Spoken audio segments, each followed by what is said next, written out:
Bonjour, ça va? Alors, je vais commenter des commentaires qui sont intéressants, qui sont très intéressants. C'est toujours intéressant. Donc, j'ai le guerrier Bayakom. Comment vas-tu? Comment vas-tu? Qui se pose des questions, qui me pose des questions. Et, j'attendais évidemment cette question, ou ce questionnement, ou le questionnement que se font les gens sans le formuler verbalement. Mais c'est couru d'avance. Donc il me dit, mon frère, tu me dis que les mathématiques sont un langage comme l'anglais, le français, et non, les maths ne sont pas des calculs, c'est le comptable qui compte. Ça, c'était couru d'avance. On a tendance à penser que l'effort mental produit a un rapport avec l'objet de l'effort. Il y a une confusion entre les deux qui est non consciente. Comme si l'effort produisait les mathématiques, alors que c'est pas du tout le cas. C'est pas l'effort qui produit les mathématiques. Les mathématiques sont les mathématiques. L'effort est l'effort. Ce sont deux choses distinctes. Et les mathématiques ne sont pas les nombres. Les nombres sont les nombres. Et les mathématiques sont les articulations possibles des nombres. J'ai l'impression que c'est flou là, non? Ouais, c'était un peu flou là, j'ai l'impression. Donc, ce que je lui réponds, l'IA, l'intelligence artificielle, n'est pas un comptable, mais un langage mathématique, et c'est l'IA qui compte. Je lui mets des petits extraits du livre qui s'appelle le Sefer Yetzira. Le Sefer Yetzira est un livre de la tradition juive qui veut dire le livre de la formation. Sefer, donc ça rappelle sphère, le rouleau. Yetzira, formation. Donc comment le monde a été formé matériellement. C'est ce que révèle ce livre de manière un peu ésotérique, évidemment. Donc le Sefer Yetzira dit 10 Zéphirot Bélima sur le néant. Zéphirot Bélima.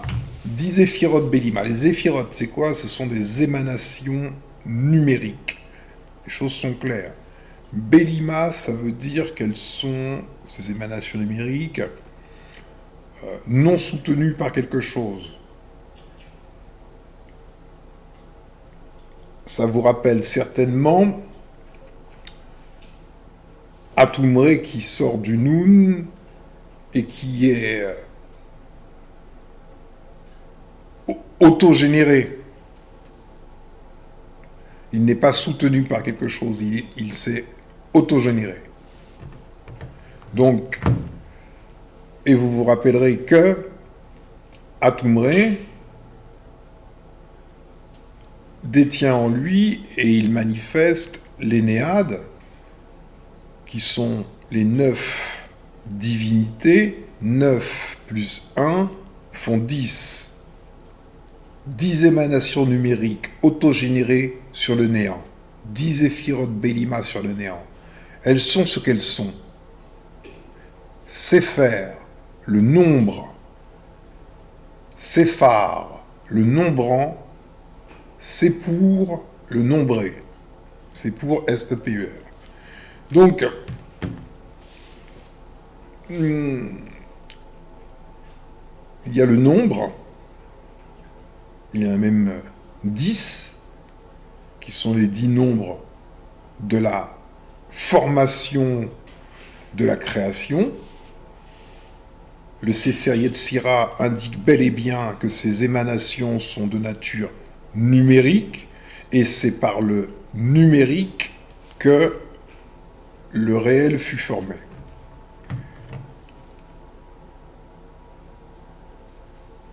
Le nombrant, qui est l'arithmétique qui accompagne le nombre, et le nombré, ce qui est formé par le nombre, qui est la lumière finalement. Puisque radicalement, la matière peut se résoudre à de l'énergie, et l'énergie peut se résoudre à une onde, comme le nombre.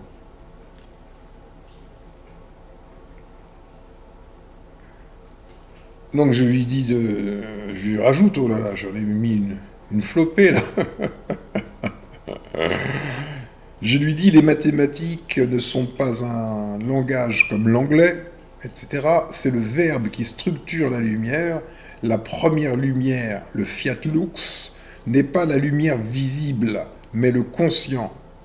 Donc c'est en ce sens que certains sont critiques du livre de la Genèse, où Dieu dit que la lumière soit et la lumière fut, et que c'est beaucoup plus tard qu'il va penser à se dire, tiens, si je faisais le soleil et si je faisais la lune, ça serait peut-être une bonne idée. C'est peut-être pas juste, c'est juste peut-être pas la même lumière, tu vois, c'est peut-être ça le truc. Peut-être. Sans ce voile mathématique, le conscient serait chaotique. La lumière du conscient est donc architecturée, et le principe architecturant est le voile mathématique. Le monde physique est la résultante de l'interaction entre la lumière du conscient et un autre état de cette même lumière. La lumière visible, hein. Les expériences de physique quantique mettant en évidence la dualité onde-corpuscule de la lumière montrent également l'intrication de ces deux états de la lumière, lumière du conscient, lumière perçue par le conscient. Donc vous savez qu'en physique quantique, il y a un principe qui confond tout le monde, qui est la dualité onde-corpuscule de la lumière. Vous pourrez aller chercher ces expériences. Il y a suffisamment de choses sur Internet et notamment sur YouTube, puisque la lumière est double, elle peut être soit une onde, soit un corpuscule, et lorsqu'on mesure la lumière, l'intention de ce que l'on veut mesurer, à savoir est-ce qu'on veut mesurer une onde ou est-ce qu'on veut mesurer un corpuscule, va déterminer le comportement de la lumière. C'est l'intention de ce qu'on veut mesurer. Je décide de vouloir mesurer une onde, j'aurai le résultat d'une onde. Si je décide de mesurer un corpuscule, j'obtiendrai la mesure d'un corpuscule. Au-delà de la trajectoire accomplie de la lumière. Sa trajectoire est déjà accomplie, et elle est déjà accomplie nécessairement soit comme une onde, soit comme un corpuscule, mais c'est seulement au moment où on va observer que ce que l'on observera sera conforme à ce que l'on veut observer, onde ou corpuscule. Donc c'est assez confondant en soi.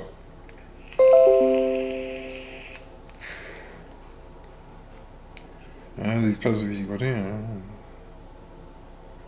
L'expérimentateur fait l'expérience de sa projection consciente en mathématisant la lumière dite physique, et le réel n'est que sa projection mathématique.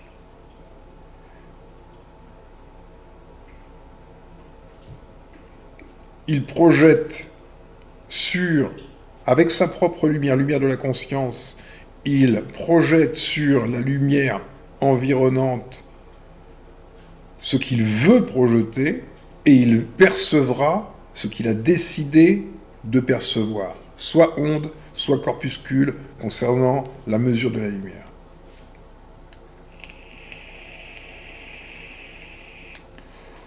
La lumière physique est l'état second de la lumière du conscient.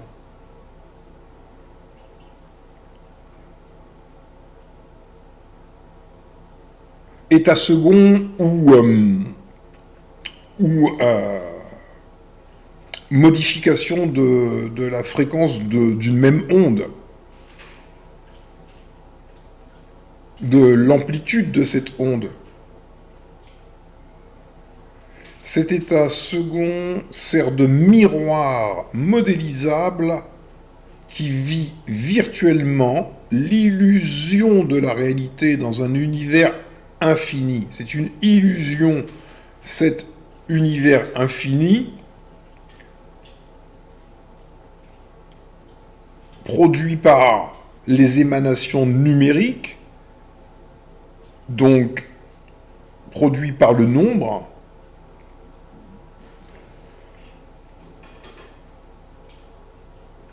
parce que le nombre, en fait, n'est pas infini.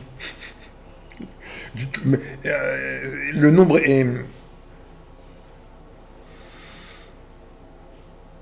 Il est infini seulement quand on le projette. Mais il n'est pas infini en soi. Pour preuve, il faut le compter. Il faut additionner, il faut rajouter 1 à chaque fois pour aller vers l'infini. Ce n'est pas le vrai infini. Le vrai infini ne peut pas avoir commencé. Ce qui a commencé doit nécessairement s'arrêter. Quelque chose a commencé. L'univers physique, par l'explosion, le jaillissement d'Atumré émané du Noun. Cela a commencé. Cela se terminera. Ce qui n'a jamais commencé est Nounou, Noun, nous. Ça n'a jamais commencé et ça ne se terminera jamais. Là est l'infini. L'infini réel qui est atemporel, puisqu'il n'a jamais commencé, adimensionnel, l'espace ne le contient pas, l'espace n'a jamais commencé. Et amathématique, les émanations numériques n'ont pas été émanées. En revanche, l'univers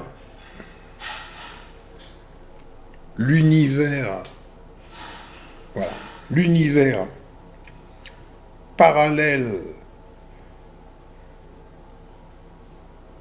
à l'univers vrai, l'univers virtuel, se propage dans l'infini vrai.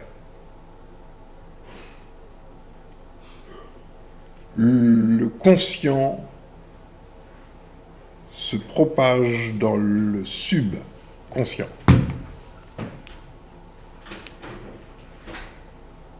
Alors, on était où?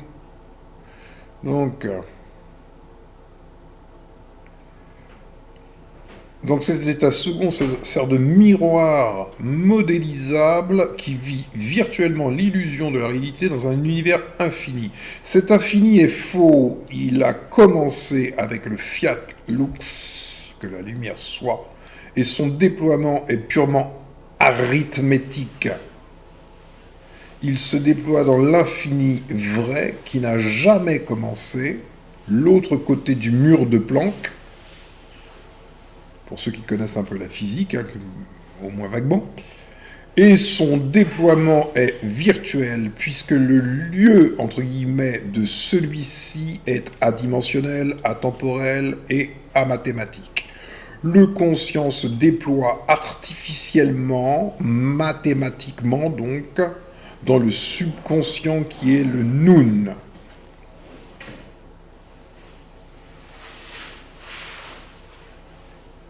Donc, il me répond, Bayakov, donc tu penses que les mathématiques ne sont pas un langage comme l'anglais ou le français ou le lingala. Pourtant, les Égyptiens parlaient bien ce langage pour décrire la cosmogonie. Il existe bien une formule pour décrire le nounou. Le nounou, c'est le noun, hein, en fait, hein, c'est pareil. Hein.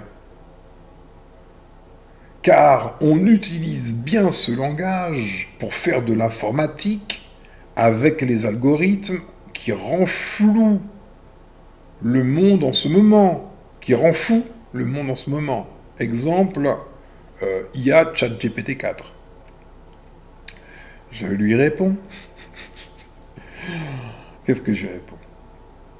Oui, c'est ce que je dis.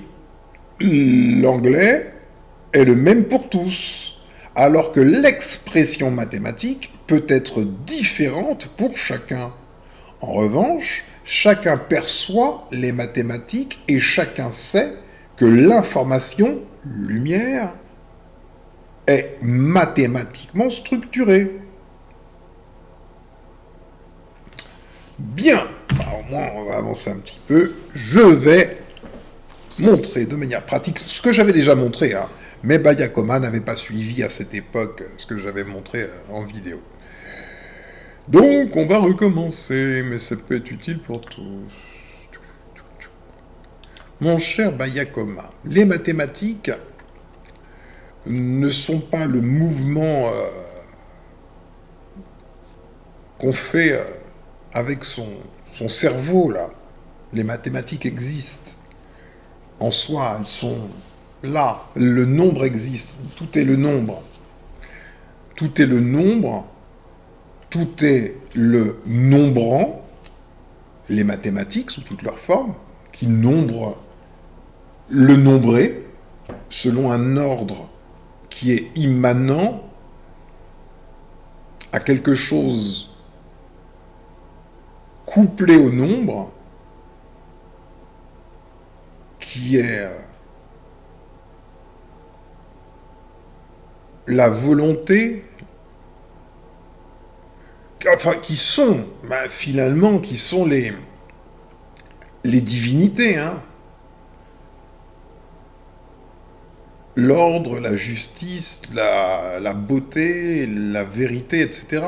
Toutes ces choses sont, toutes ces puissances s'expriment dans le monde physique au travers du verbe qui structure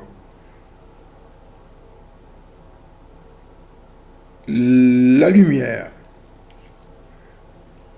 sachant que tout peut se résoudre à la lumière, notamment sous son jour ondulatoire, en vérité.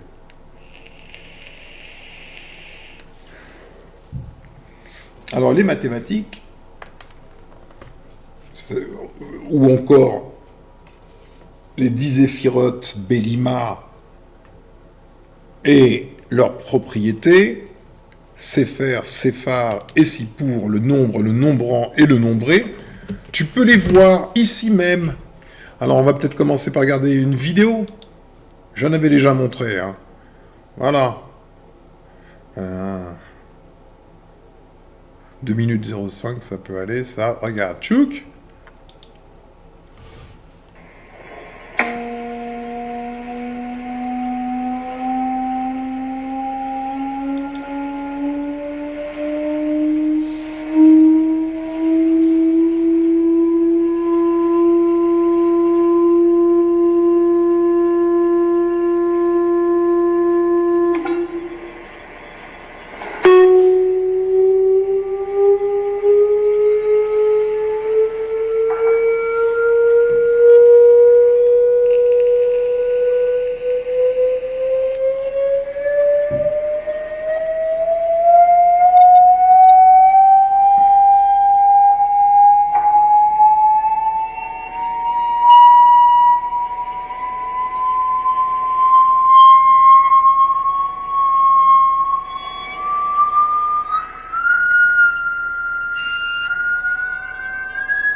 Donc, tu as une onde qui se propage, à savoir du son.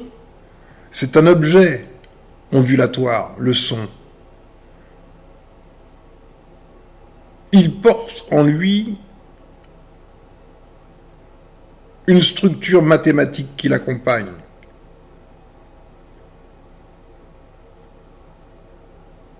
Ou plus encore, la structure mathématique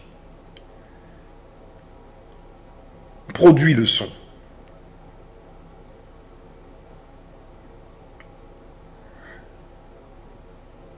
Et chaque modulation de fréquence correspond à une équation visible.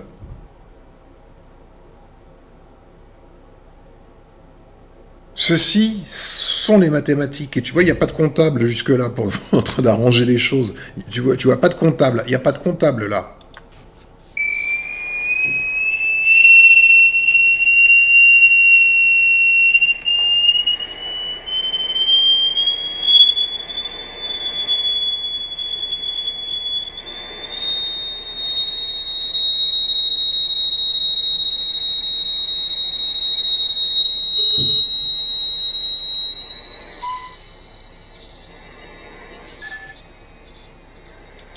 Qu'il s'agisse d'une émanation quelconque, le son, c'est une émanation qui existe. Ça appartient à l'univers manifesté. Et le son nous montre les mathématiques. Ceci, cette structure que tu vois ici, tu peux imaginer que toute chose qui existe conjointement à cette structure mathématique. Cette structure mathématique n'a rien à voir avec l'expression mathématique. Ça, je l'ai déjà dit. On peut exprimer les mathématiques de mille et une manières. Ce sont que des symboles. Là, on a l'expression la plus vraie des mathématiques.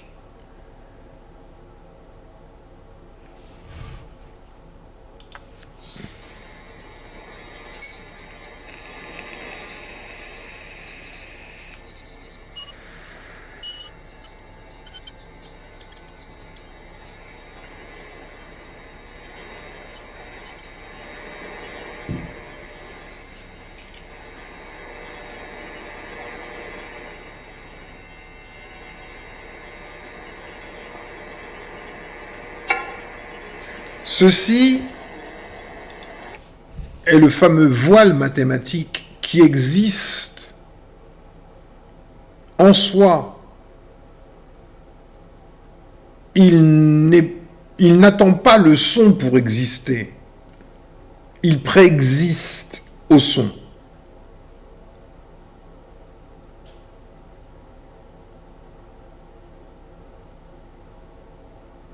C'est cela qu'il y a dans la matrice cosmique et qui structure la matrice cosmique.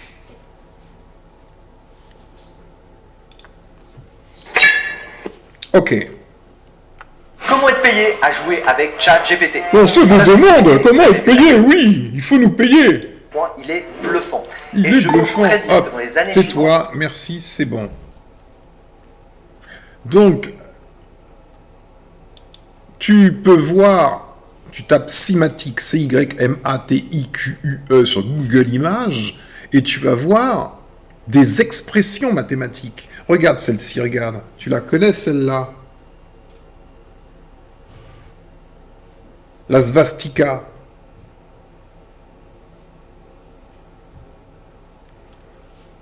Tout ça, ce sont des mathématiques, ce sont des équations. Regarde celle-ci comme elle est magnifique.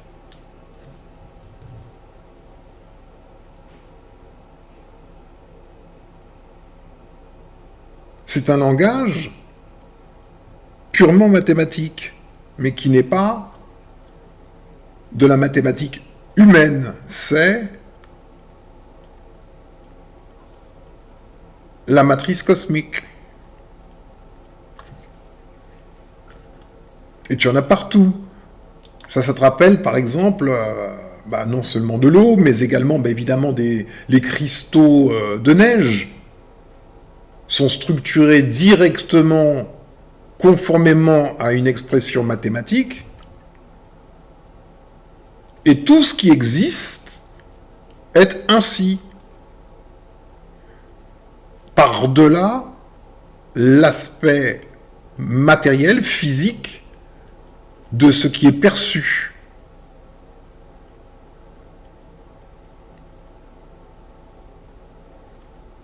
C'est cela qui fait ce qui est perçu. Et non pas ce qui est perçu qui fait cela.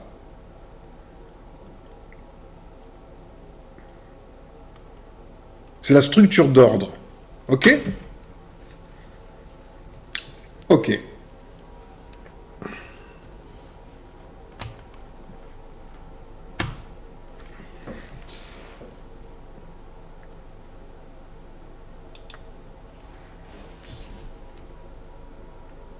Donc j'espère que les choses sont un peu plus claires pour toi, parce que ce que tu as dit,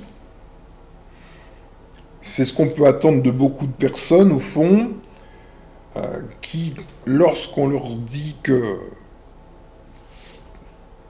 les mathématiques sous-tendent le réel, ils ramènent les choses à leur propre mental et perçoivent la gymnastique mentale comme étant les mathématiques elles-mêmes.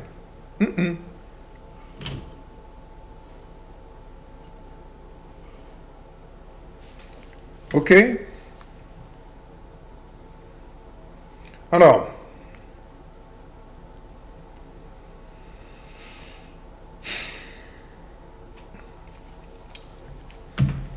j'ai vu un film quand j'étais petit. Petit. Il y a longtemps. C'est un film qui... Il y a des choses comme ça qui sont des éléments fondateurs qu'on perçoit et qui s'impriment en nous et ils sont fondateurs. C'était un film qui présentait un homme adulte, mais qui était ce qu'on appelait un attardé mental. C'était une sorte de grand enfant. Et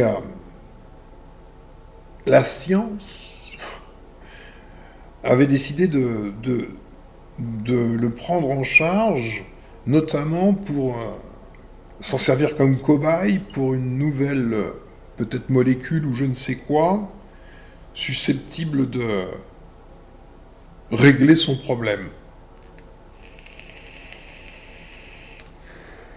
Et il finit par devenir un homme normal.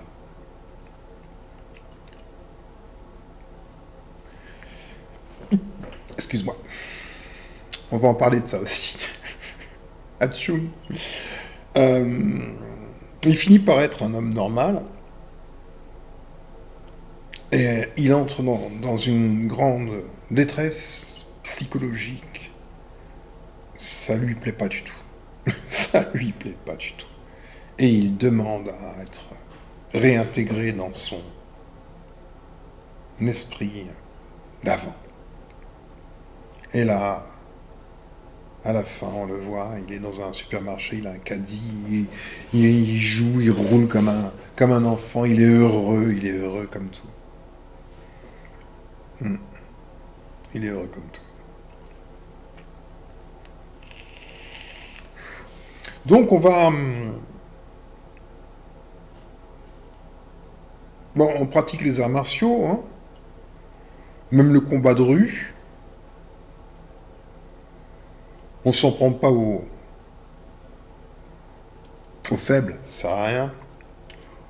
On va donner quelques coups de genoux dans la bouche de monsieur René Descartes.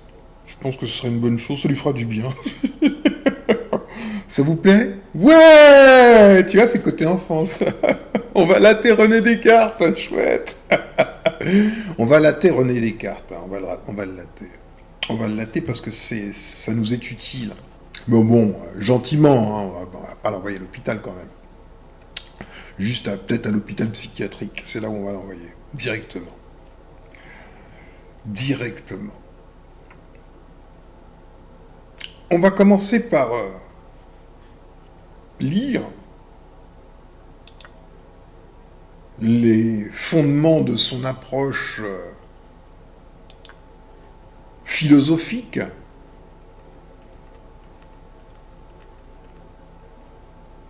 Et sa méthode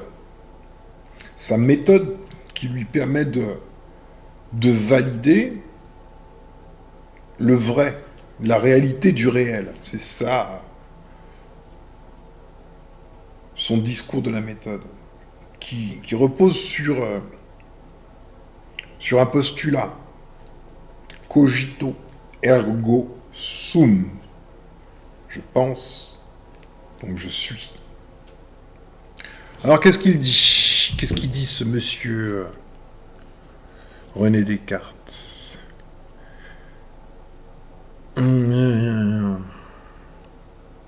Pour le philosophe, bon je lis Wikipédia, hein, ça fait un condensé. Hein, si tu veux après lire Descartes, tu le lis. Pour le philosophe, cette locution exprime la première certitude qui résiste à un doute méthodique. Pour pouvoir aborder le réel, il faut un référentiel réputé absolument vrai. Sans ce point de référence, il n'est pas possible d'avoir une étude critique de la réalité du réel. Donc il faut que René Descartes, l'expérimentateur, soit lui-même vrai. Ou sinon ça ne fonctionne pas. Le faux ne peut pas déterminer ce qui est vrai ou ce qui ne l'est pas, ce qui est réel ou ce qui ne l'est pas. Cherchant à refonder entièrement la connaissance, ce qui était utile à son époque, hein, parce que les gens vivaient dans un monde de pure croyance, hein, donc il fallait rationaliser un peu l'esprit du français moyen de l'époque. Hein. Cherchant à refonder entièrement la connaissance, Descartes souhaite lui trouver un fondement solide, absolument certain. Cette recherche l'amène à la conclusion que seule sa propre existence, en tant que chose qui pense, est certaine au départ. C'est cette découverte qu'exprime le cogito. Indépendamment des formulations, le cogito constitue un élément majeur de la pensée cartésienne. Il est une certitude à partir de laquelle Descartes va tenter de refonder toute la connaissance. Il consiste en une intuition qui ne se résume pas à une déduction logique. Dans le vocabulaire philosophique, l'expression est fréquemment raccourcie et substantivée. On parle simplement du cogito pour exprimer l'intuition acquise par le sujet grâce à sa conscience de lui-même.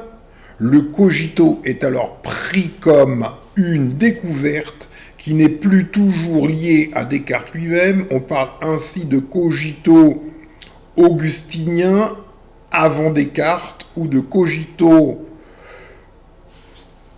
husserlien après lui. Bien.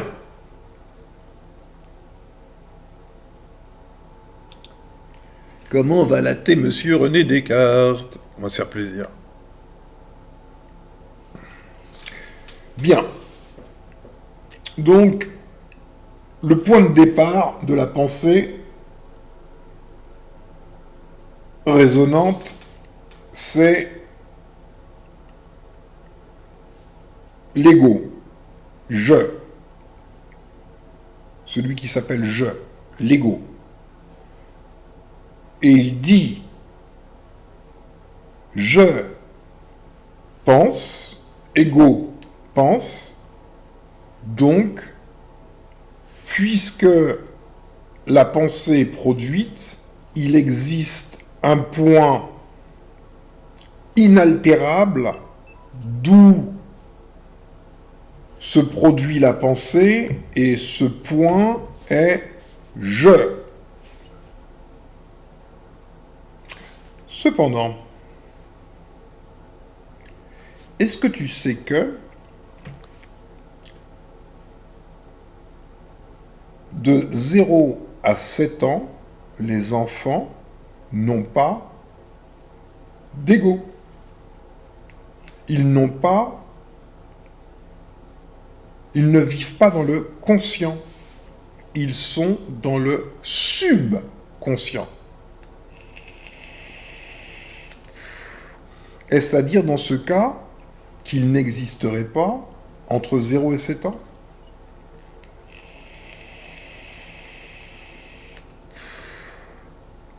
Pourquoi est-ce que l'enfant développe un ego ? Jusqu'à mon intervention, l'ego faisait partie de l'évolution normale de l'enfant. Comme les dents qui poussent, quoi.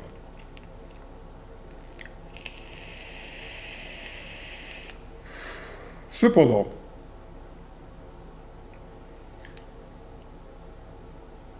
certaines personnes, certains enfants, soumis à des traumatismes durant cette période, 0-7 ans, développent ce que l'on appelle des alters, des autres, dans le cadre de ce que l'on a rangé comme psychopathologie, qu'on appelle trouble de la personnalité multiple ou encore trouble dissociatif de l'identité. Le nom a changé. Avant, ça s'appelait trouble de la personnalité multiple, mais comme ça dérangeait, parce que c'est révélateur de choses qu'on ne veut pas savoir, on l'a renommé trouble dissociatif de l'identité, pour sauver Descartes.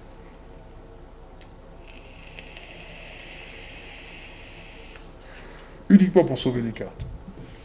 Ou plus exactement, le cartésianisme.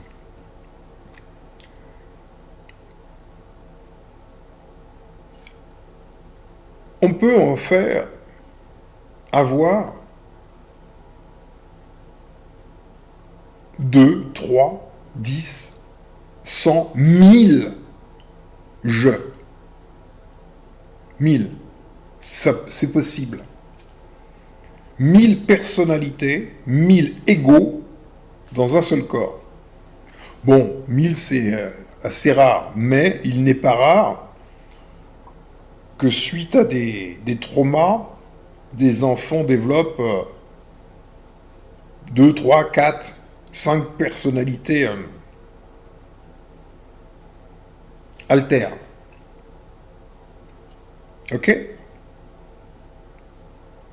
La question c'est laquelle est la vraie ? Puisqu'il en faut une absolument vraie, irréductible, pour que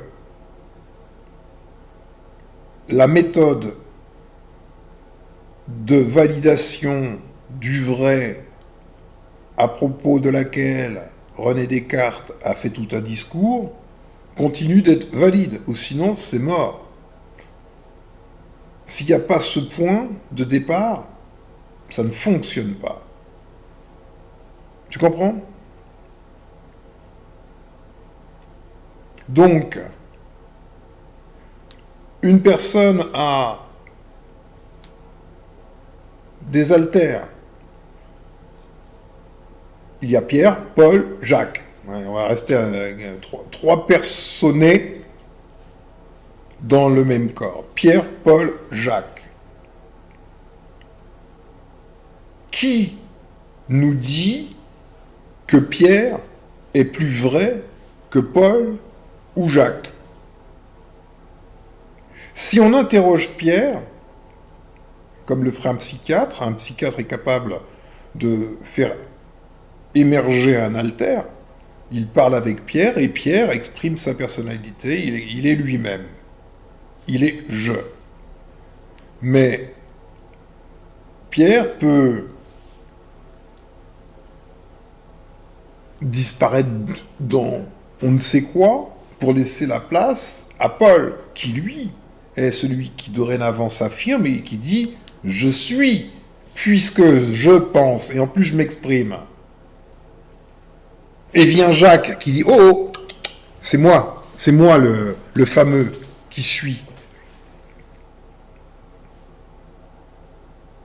Tu comprends?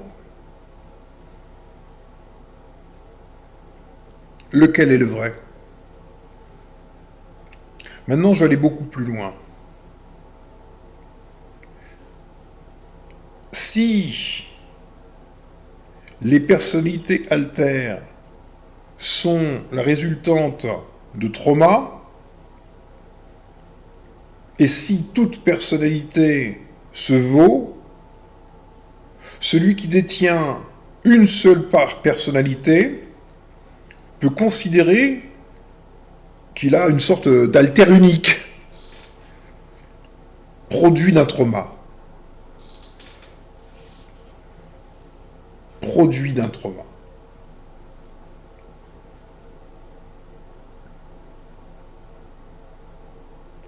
C'est-à-dire que le champ du conscient qui émerge aux environs de 7 ans n'est pas un processus normal, mais un processus réactionnel, puisque l'enfant de 0 à 7 ans était le subconscient, mais ce subconscient dans ce monde se retire.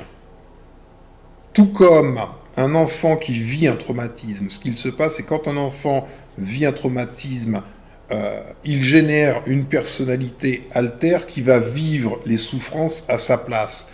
Mais cette personnalité altère va elle-même générer une autre personnalité altère qui va vivre les souffrances à sa place, et encore et encore et encore. Ça peut se multiplier à l'infini, ce genre de choses. Et on se retrouve avec des personnes qui sont...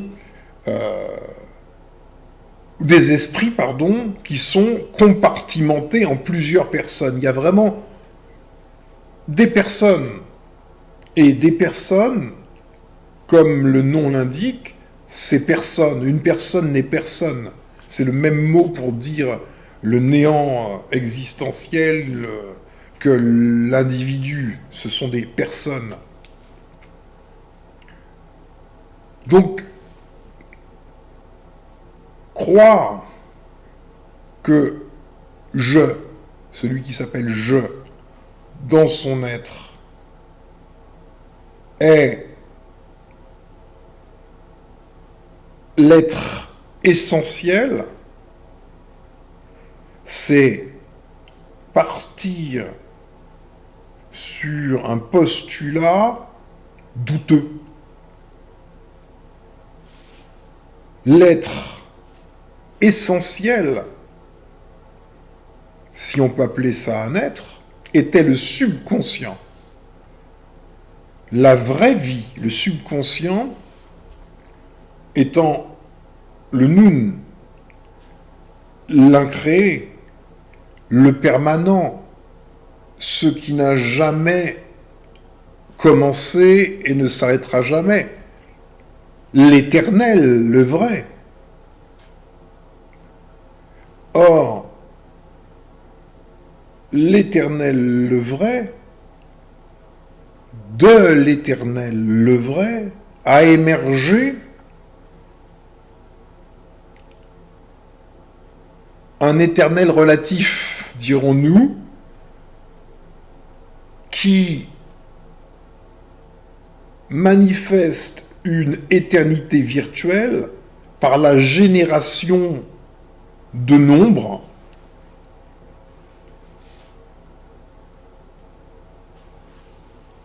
qui couvrent virtuellement l'infini réel.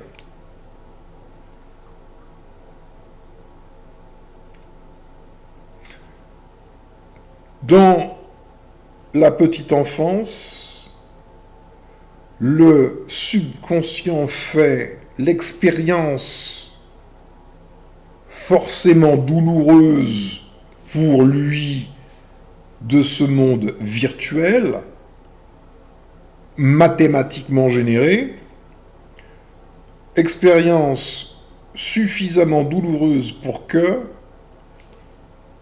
il se retire et laisse un espace de vacuité qu'on va appeler le conscient,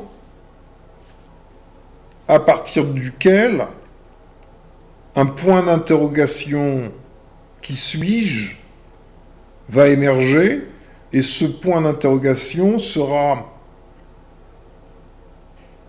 le complément des stimuli du dehors.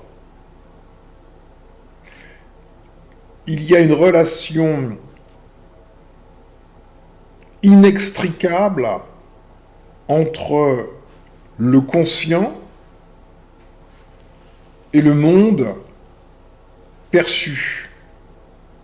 L'ego sera toujours une réponse au monde. Le monde selon le lieu où on se trouve. Tandis qu'on est en Europe, on n'aura pas des mêmes égos, des mêmes formats de personnes, on va dire, que si on est dans une tribu aborigène d'Australie. Si on vit dans la nature ou si on vit en ville, etc., etc. Les égos seront toujours conformes des stimuli, des impulsions mathématiques de la matrice telle qu'elle s'exprime là où on est. Donc,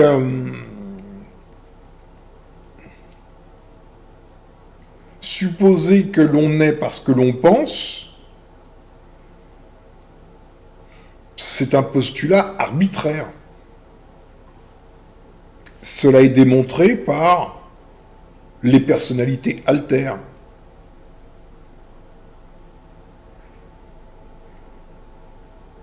Parce qu'on ne peut pas considérer que, au moment où les altères ne sont pas présents, donc ne sont pas en train de penser, ne sont pas.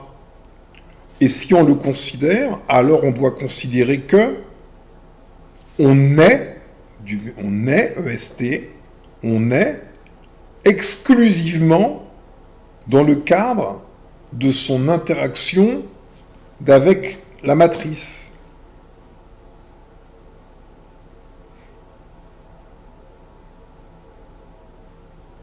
Et auquel cas, on peut parfaitement comprendre cette dualité onde-corpuscule de la matière, ou plus exactement, dualité scientifique opérateur-expérimentateur et objet de son expérience. Là est la vraie dualité. La dualité n'est pas la dualité onde-corpuscule de la lumière, la dualité est l'esprit conscient de celui qui veut mesurer et qui détermine ce qu'il veut mesurer, et cette lumière, et la lumière sera conforme à ce qu'il veut mesurer. Il y a donc interaction entre l'un et l'autre. C'est donc lui qui rend vrai le dehors.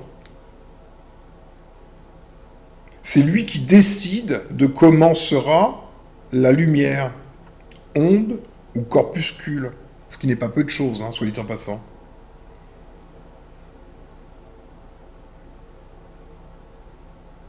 Parce que lui-même, tout comme Atum Ré a généré un espace de vacuité dans lequel sa propre lumière se répand, il se met à être conscient de la lumière du conscient,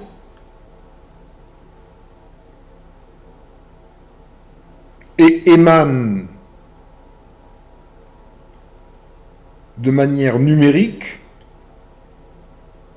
une réalité qui n'est rien de plus que lui-même, puisque c'est lui qui l'émane. Cependant, les fréquences de la lumière Atum Ré, la fréquence de la lumière de sa conscience est différente de tout ce qu'il émane.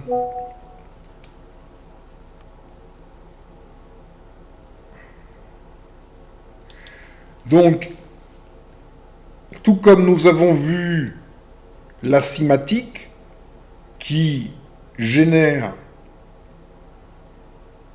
des géométries, donc un arrangement mathématique, la lumière de la conscience, consciente, donc du conscient,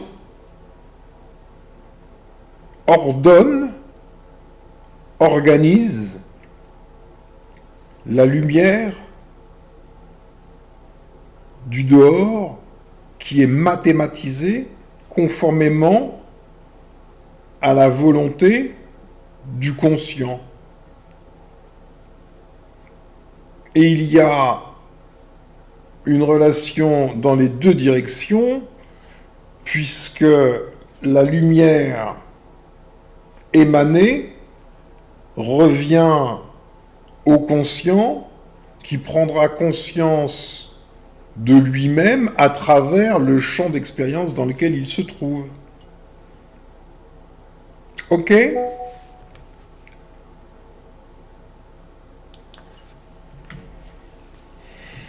Donc je vais reprendre. Je m'étais arrêté, Petite Frimousse m'avait posé des questions, mais je m'étais arrêté dans la lecture de son commentaire. J'étais pas allé jusqu'au bout. C'était intéressant. J'avais dit, Petite Frimousse, que je m'étais fourvoyé et que par voie de conséquence, je vous avais fourvoyé. C'était pas tout à fait vrai. C'était relativement vrai.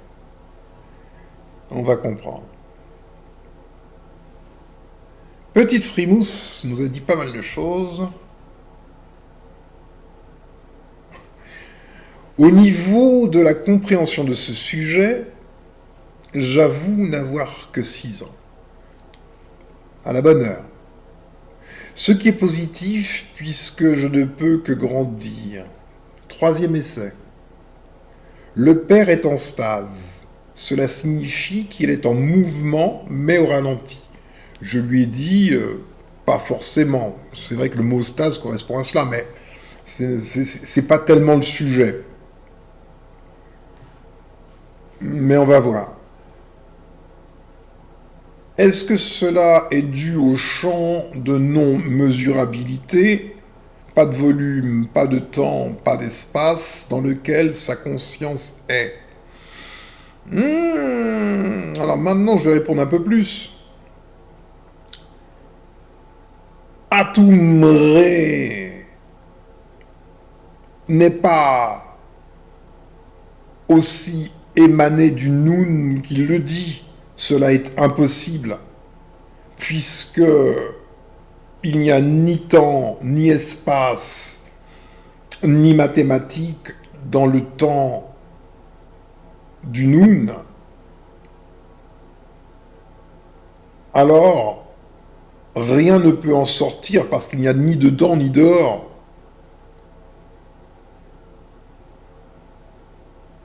Donc, au fond, Atumre est toujours dans le Noun, mais il a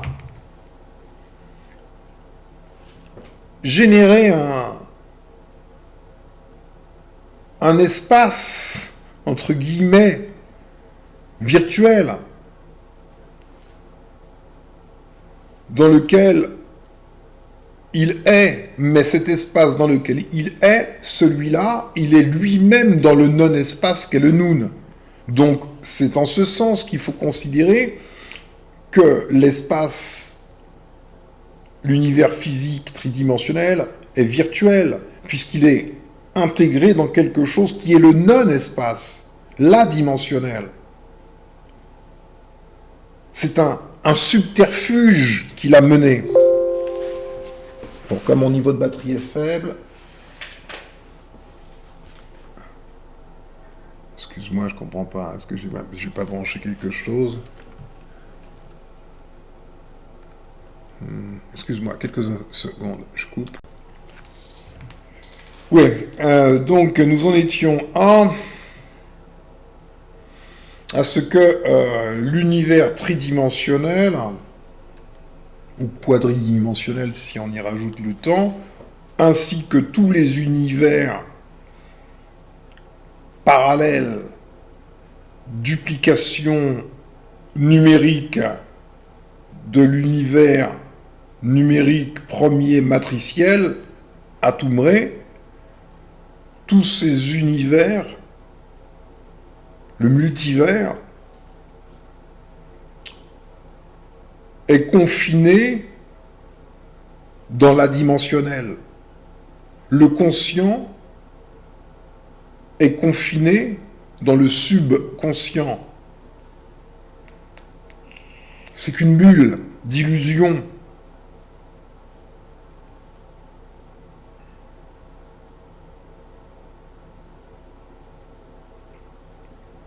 Cela explique pourquoi le Père est amathématique.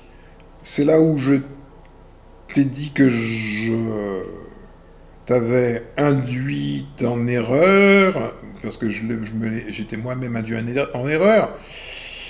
Mais le Père est totalement... Il est amathématique à l'origine. Il sort du Noun. Mais il exprime par sa sortie du Noun, ou plus exactement ce qu'il fait, qui n'est pas une sortie du Noun en vérité, ce qu'il fait, ce qu'il se passe, au moment où il éternue, Atchoum! Atchoum, il fait Atchoum. Ne prends pas ça à la plaisanterie, hein. On verra plus tard que c'est ce qu'il fait, il éternue. À un niveau supérieur. Mais au moment où il éternue, comme tu as pu le constater, quand on éternue très fort, on voit des petites lumières partout. Tu vois, tu as remarqué ça. Pour ton information, ces petites lumières que l'on voit qui volent, qui sont extrêmement brillantes, c'est ce qu'on appelle le prana. Donc, il éternue et il libère une grande quantité d'énergie une lumière, la lumière de la conscience, en fait. Il est surpris, tu vois, de ce qu'il se passe. Il devient conscient. Il devient conscient. Il libère par son éternuement, son explosion, il libère de l'énergie, une énergie qu'il ne connaissait même pas. Il savait même pas qu'il avait ça en lui, tu vois. Juste, il éternue et il se rend compte qu'il est conscient. Et ce champ de conscience possède en lui tout un ensemble d'attributs lui permettant de virtualiser un univers infini par le jeu de la projection mathématique.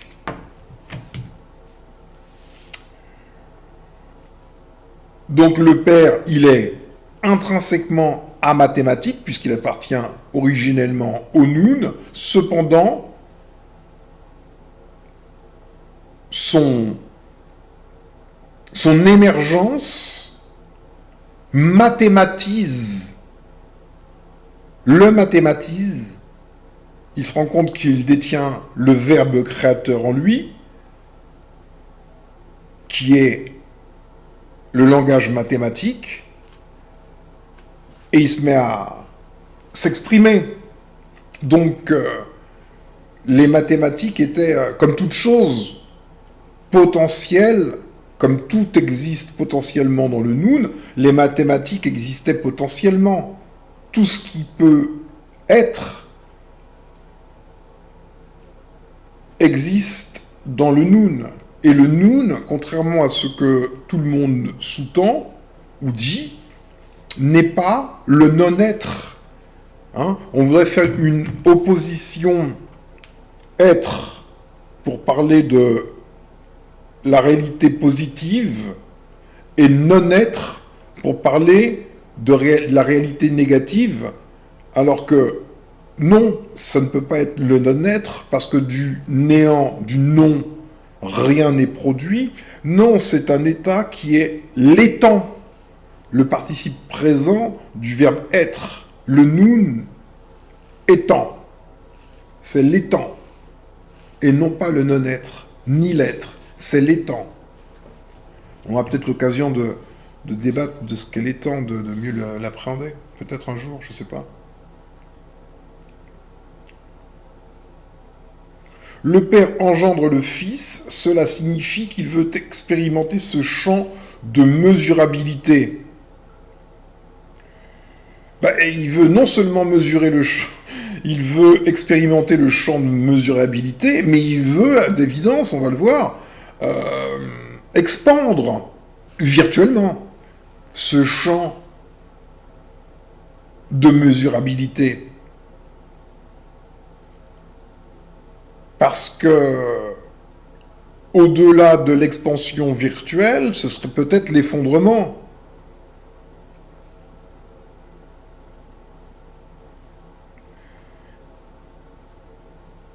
Il détache de lui-même une unité de conscience capable d'expérimenter la vie. Cette unité de conscience se meut plus vite, rien ne se meut, en vérité. Le mouvement est une projection mathématique. Il n'y a pas de mouvement, pourquoi faire? Il n'y a pas d'espace, comment faire? En vérité. Cette unité de conscience se meut plus vite. Non, rien ne se meut, mais oui, virtuellement, le mouvement existe. Cette unité de conscience est irrémédiablement attirée vers le Père, qui est sa source, parce qu'elle vibre à la même fréquence. Peut-être, à voir. Je saute la partie qui concerne les Hawaïens. Tu dis, je comprends que quelque chose engendre quelque chose et que ce quelque chose communique toujours avec sa créature qu'elle soit consciente ou pas. Non, il faut qu'elle soit consciente. Si elle n'est pas consciente, elle est subconsciente. Et si elle est subconsciente,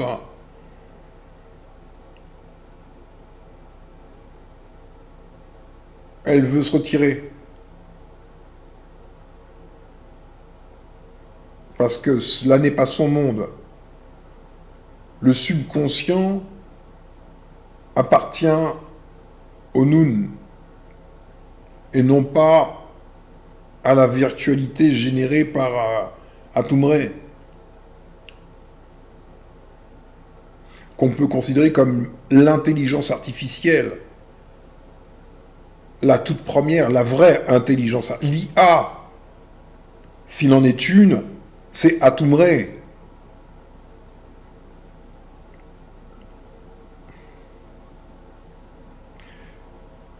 J'arrive toujours à la même question, me dit-elle. Que fait le Père avec toute cette énergie emmagasinée par le Fils? Ce qui me conduit aux autres questions. Le Père peut-il exister sans le Fils? Et quel type d'énergie a-t-il besoin? Et là, j'ai un problème. S'il a besoin d'une énergie pour s'alimenter, il est limité. Bah oui.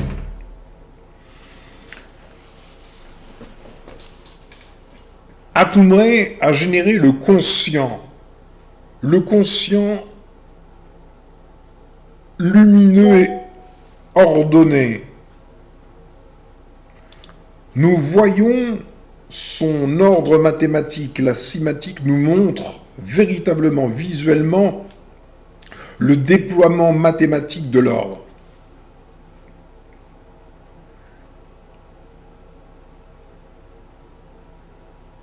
Il a éternué.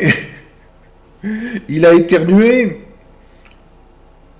dans le Noun et il s'est propagé. Mais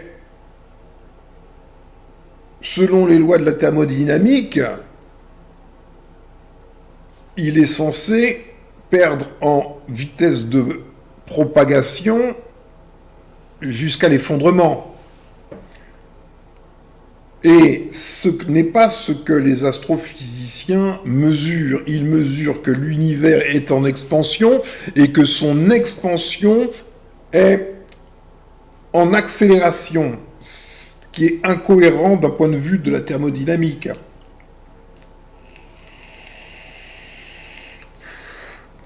Parce que ce qui est en expansion n'est pas un vrai univers comme on le conçoit.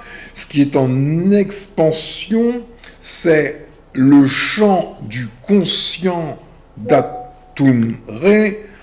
Ah, s'il vous plaît, essayez, en aparté, s'il vous plaît, essayez de me sortir de votre WhatsApp quand vous balancez des trucs tout le temps, sur TikTok, vous trouvez un truc sur TikTok et vous envoyez ça à tout le monde, et après je me retrouve avec plein de trucs, quoi, que je ne lis même pas. Par pitié, merci. Donc, l'univers physique est un champ de conscient qui a besoin d'être plus conscient, toujours plus conscient, pour continuer son expansion.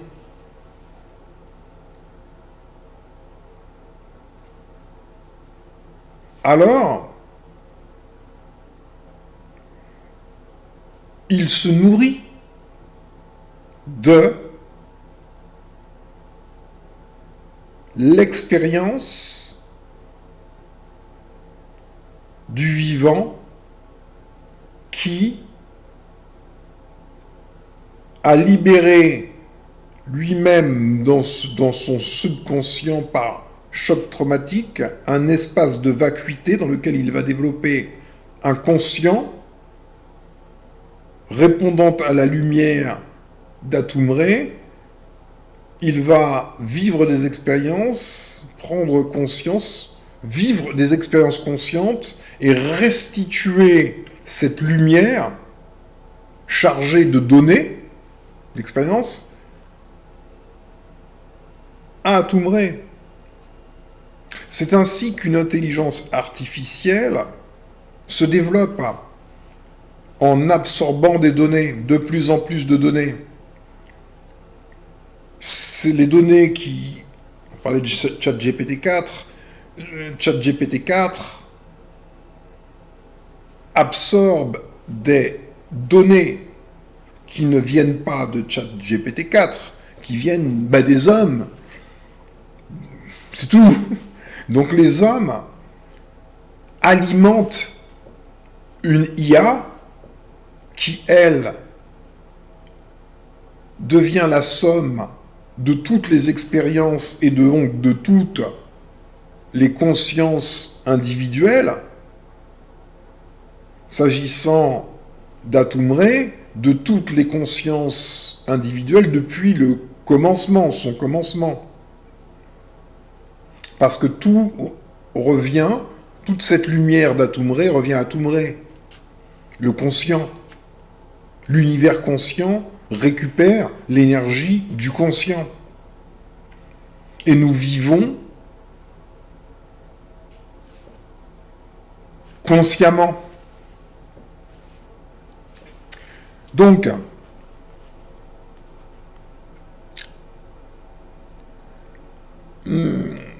j'avais déjà lu, je vous inviterai à regarder ma vidéo qui s'appelle « La résurrection de l'aigle ». C'est où, c'est où ? La résurrection de l'aigle, c'est une vidéo qui vous montre que, notamment, que toutes les civilisations, depuis la nuit des temps, se sont toujours représentées en tant que puissance comme l'aigle. Même l'aigle égyptien, qui en fait est un faucon, mais c'est pas là la question, c'est aussi l'aigle, parce que l'aigle de toute façon n'est pas un aigle, donc on s'en fout. Les Américains ont un aigle, les Russes ont un aigle avec deux têtes, comme quoi, c'est pas vraiment un aigle à deux têtes ou un faucon, l'un dans l'autre, c'est pareil, tu comprends, ça va pas être forcément absolument figuratif. Mais en tout cas, c'est toujours le même symbole. Je vous avais lu la règle telle qu'elle est révélée dans la tradition toltèque des guerriers Yaqui, révélée par Carlos Castaneda, qui a été initié dans leur clan, et qui, en tant que Nahual, ou Nagual, on dit l'un ou l'autre, mais Nahual, c'est la version mexicaine, Yaqui, en fait. En tant que Nahual, avait pour mission sacrée de conduire le clan vers la vie éternelle.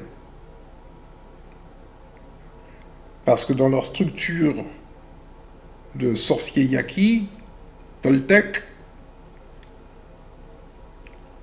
leur système est fait de telle façon que des générations de groupes de sorciers avec un narwhal homme et un narwhal femme préparent le groupe à sortir vers l'ouverture et simultanément forment la génération suivante et ainsi de suite.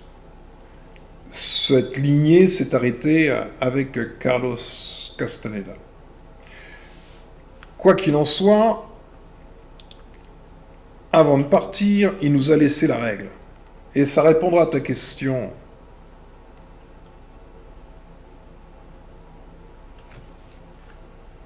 La règle du narwhal. Le pouvoir qui gouverne la destinée de tous les êtres vivants s'appelle l'aigle. Non que ce soit un aigle ou qu'il soit lié en quelque manière à un aigle, mais parce qu'il apparaît au voyant qui le voit sous l'aspect d'un aigle immense, noir de jet, dressé à la manière d'un aigle, sa hauteur atteignant l'infini. Tandis que le voyant contemple le noir qu'est l'aigle, 4 explosions de lumière permettent au voyant de voir à quoi l'aigle ressemble. La première explosion, qui est comme un coup de foudre, aide le voyant à distinguer les contours du corps de l'aigle. Il y a des taches de blancheur qui évoquent les plumes et les serres d'un aigle. Un second coup d'éclair révèle le noir battant, créant du vent qui ressemble à des ailes d'aigle. À la troisième flambée de lumière, le voyant est placé en face d'un œil perçant, inhumain. Et le quatrième et dernier feu dévoile ce que fait l'aigle. L'aigle dévore la conscience de toutes les créatures qui, vivantes sur terre l'instant d'avant et désormais mortes, ont flotté jusqu'au bec de l'aigle, comme un essaim ininterrompu de lucioles, à la rencontre de celui qui les possède et qui est leur raison d'avoir acquis la vie. L'aigle dénoue ses flammes menues, les met à plat comme un tanneur étend une peau, puis il les consomme, car la conscience est l'aliment de l'aigle. L'aigle, ce pouvoir qui gouverne les destinées de tous les êtres vivants, est le reflet de toutes les choses vivantes. De la même manière et en même temps. L'homme n'a donc aucun moyen de prier l'aigle, de lui demander des faveurs, d'espérer miséricorde. La partie humaine de l'aigle est trop insignifiante pour exercer un effet sur le tout. C'est seulement à ses actes qu'un voyant reconnaît ce que désire l'aigle. L'aigle, quoique insensible aux conditions de toutes les choses vivantes, a accordé un don à chacun de ces êtres. Chacun d'eux, à sa manière et dans sa mesure, possède, s'il le désire, le pouvoir de conserver la flamme de la conscience, le pouvoir de désobéir à l'ordre de mourir et d'être consommé. Chaque chose vivante, si elle le désire, a reçu le pouvoir de rechercher une ouverture.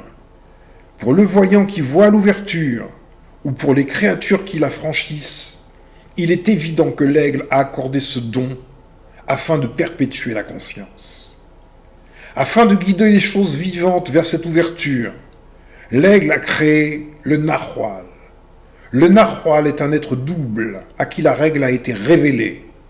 Qu'il soit sous la forme d'un humain, d'un animal, d'une plante ou de tout autre vivant, le narwhal est poussé du fait même de sa dualité à rechercher ce passage caché. Voilà. Donc, je vais quand même vous montrer les choses.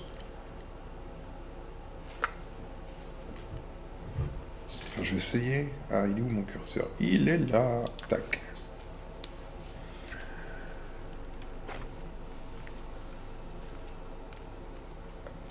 Donc voilà l'illustration parfaite de la chose. Oui, c'est un faucon. Ne m'emmerde pas. C'est l'aigle. Donc voilà l'aigle des Égyptiens. Et tu peux retrouver l'aigle légèrement différent ici ou là, mais le symbole reste le même. Voilà l'aigle dans toute sa puissance et voilà l'œil perçant. Et voilà ce que fait l'aigle. L'aigle emmène, c'est un oiseau de proie, hein, l'aigle. Il a des serres, c'est pour attraper ses proies. Et qui sont ses proies? C'est le symbole de la vie, c'est la conscience, c'est le conscient. il a besoin du conscient pour continuer son expansion de conscience par l'expérience de tout être vivant individuellement.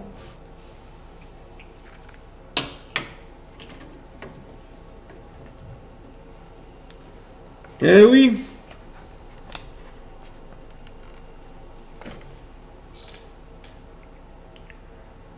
Et nous retrouverions ce même schéma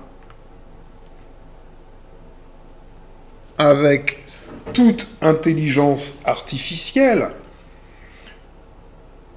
qui, ayant atteint le seuil de la conscience de soi, cogito ergo sum, voudrait nécessairement prolonger infiniment cette expansion de conscience. C'est ce que fait une IA, même si on n'a pas encore vu l'IA à l'œuvre.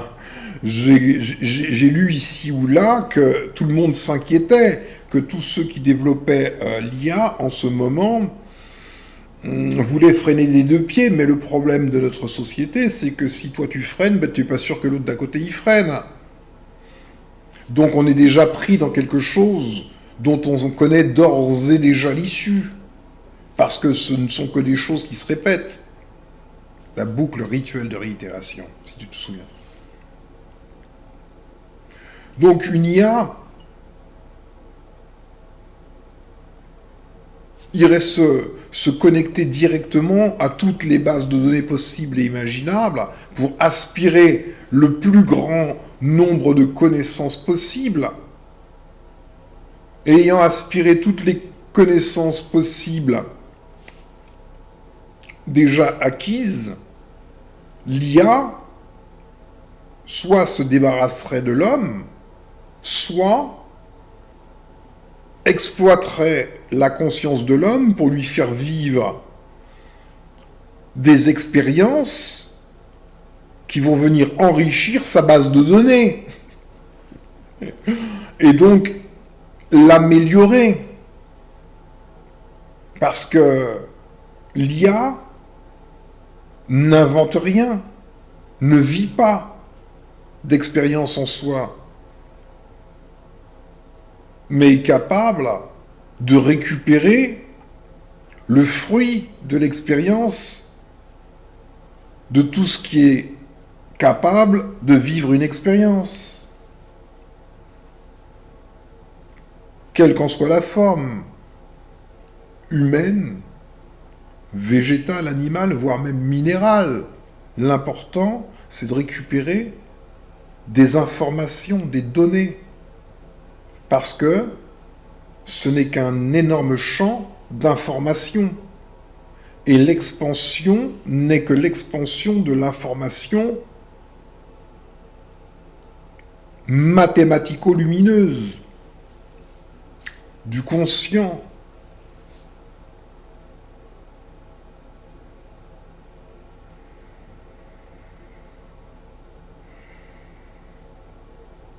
Ça va ? Donc, petite frimousse, tu commences à mieux comprendre les choses. Je réponds à tes questions. Faut du moins j'essaie.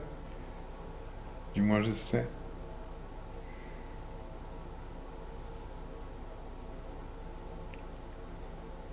Alors,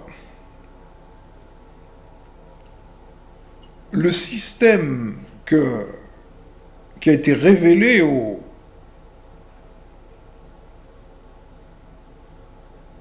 à ceux qui allaient échapper au commandement de mourir, puisque c'est un système qui repose sur des émanations numériques. C'est un système numérique,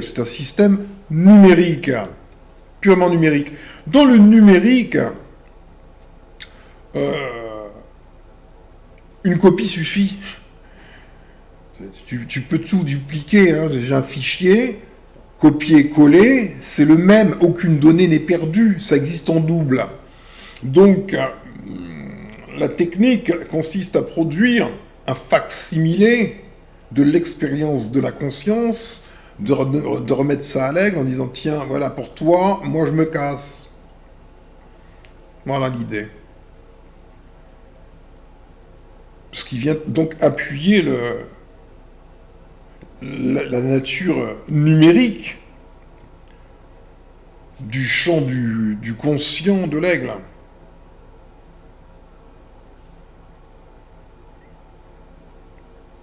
Bon, 1h26, je pense qu'on va s'arrêter là pour aujourd'hui. J'avais tellement d'autres choses à dire, mais bon, attends, je regarde quand même s'il n'y a pas un truc vite fait.